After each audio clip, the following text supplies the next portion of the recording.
Photoshop Camera, so heißt eine neue App von Adobe. Die arbeitet mit künstlicher Intelligenz und sie macht schon beim Fotografieren Dinge möglich, für die man bis vor kurzem viel Arbeit in die nachträgliche Bildbearbeitung stecken musste. Auf den ersten Blick sieht Photoshop Camera aus wie eine normale Kamera-App. Doch sobald sie ein Gesicht entdeckt, erscheint dieses Symbol hier.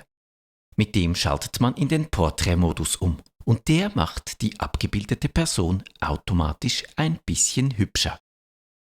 Über dieses Symbol hier erscheinen die sogenannten Linsen. Das sind Effekte, die ein bisschen an Instagram erinnern. Doch das täuscht, wie diese Linse eindrücklich vor Augen führt. Die verändert nicht einfach den Look des ganzen Bildes, sondern fügt Elemente vor und hinter der fotografierten Person ein. Um ein Element im Hintergrund zu platzieren, muss man Vordergrund und Hintergrund voneinander trennen. Das nennt sich Freistellen und ist auf dem klassischen Weg eine aufwendige Arbeit.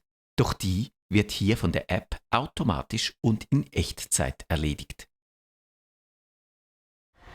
Durch diese Echtzeitvorschau kann man die Komposition des Bildes und die Wirkung exakt aufeinander abstimmen, was viel mehr Gestaltungsspielraum ergibt, als wenn man es nachträglich in der Bildbearbeitung macht. Durch Wischen erscheinen verschiedene Varianten des Effekts, was für kreative Spielereien ungemein nützlich ist. Über die Linsenbibliothek lädt man sich neue Linsen herunter. Man erfährt hier auch, wer den Effekt gestaltet hat und kann sich Beispiele ansehen. Dieser Bereich ist dazu da, die Linsen zu sortieren und auch wieder zu löschen. Und auch das ist praktisch. Nach der Aufnahme können Fotos bearbeitet werden. Es ist in gewissen Grenzen sogar möglich, den Effekt zu verfeinern. Und man kann ihn auch ganz entfernen, wenn man das unbearbeitete Foto vorzieht.